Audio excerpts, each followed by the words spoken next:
Good afternoon, distinguished ladies and gentlemen of the media, cherished friends of our great elephant family, patriots of our beloved New Patriotic Party. Today marks a pivotal milestone in my lifelong political journey as I submit my nomination forms before you, inspired and resolute. This moment is more than a personal aspiration. It is a reaffirmation of my unwavering commitment to the values and principles that anchored the formation of the NPP, values that must necessarily lead us into a new era of renewal and hope. I'm here once again because I believe deeply in the need to restore our cherished values of service, sacrifice, and selflessness back into our party and in our general society.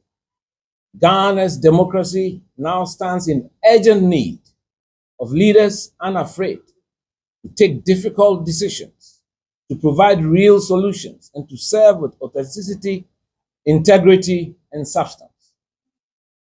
We must put the nation on a war footing, rolling our sleeves, restoring the culture of hard work, meritocracy, and professionalism back to the workplace and in the society in general. I envision a Ghana that is economically robust, resilient, fiscally responsible, socially cohesive, and fully accountable to the citizens. Ghana must heal from the stridently divisive and chronic polarization that has become an ugly feature of our recent politics. After nearly 7 decades of our independence, we must reflect on how far we have fulfilled what we set out to achieve with our independence. The Fourth Republic, it must be stated, is useful to recall, was born out of adversity with the sweat, toil, and blood of many Ghanaians. Unfortunately, the much-touted democracy has not yielded the expected economic dividend. Our current dire economic situation has led us to a demoralized, despondent, and disillusioned population. A growing sense of apathy has gripped our youth and twisted their mindset of what it means to selflessly serve our motherland, Ghana. Today, there are numerous unwanted features of our current existence: poor sanitation, illegal mining, galamsey, high unemployment, non-existent city planning, resulting in chaotic explosion of slum settlements in our inner cities, a court system that is saturated with land conflicts, and many more. My heart continues to bleed over the trajectory of our beloved country. That is why I believe there is a compelling need to usher in a new dawn, a new era, where Ghana is re-engineered back to prosperity. My big plan is about the creation of wealth.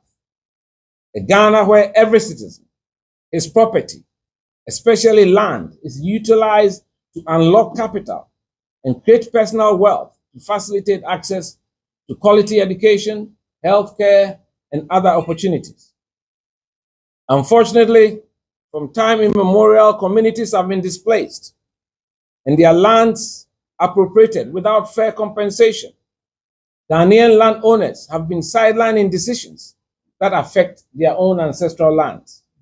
Our youth have watched as their futures destroyed by mining operations that promise prosperity but have delivered contaminated farmlands, polluted water bodies, and a damaged environment. Nearly 7 decades of lost opportunities, and with it, broken trust, which has rather put money in the hands of foreign interests, corrupt politicians, and their cronies. These failures did not start with the Fourth Republic. They are rooted in colonial legacies and post-independence mistakes. The continued neglect of the interests and the voices of those most impacted by galamsey remains an existential threat to our national security. Recognizing this historical wrong is not enough. Today, I, Kwabena Agyepong, lead the demand for Ghanaian leaders to embrace this duty. My campaign apologizes to every family whose land has been taken without their consent and or appropriate compensation.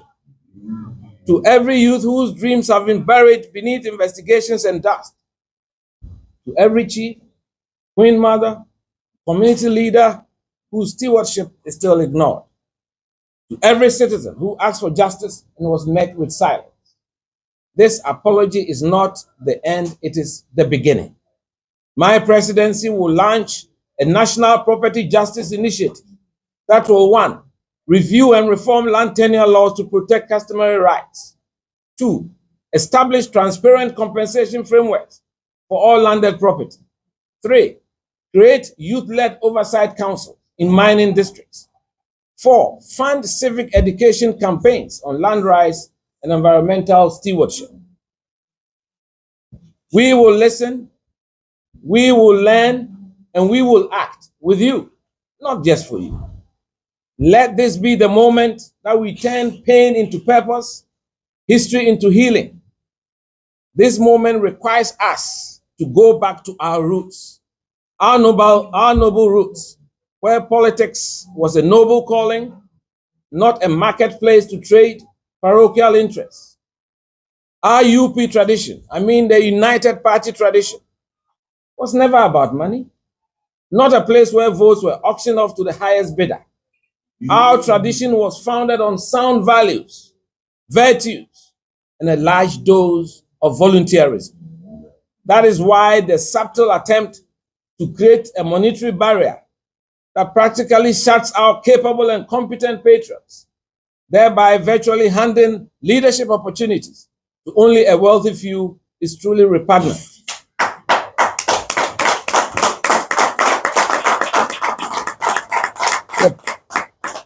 The path ahead for us is to go out and choose leaders who have integrity, who have character, who have empathy, and who have emotional intelligence, worthy of leading a great tradition such as ours.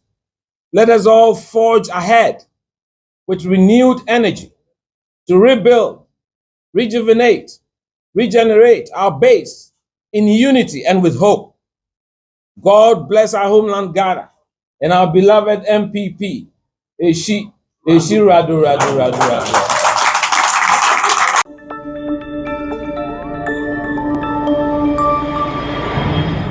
Citizen TV, Accra, Ghana.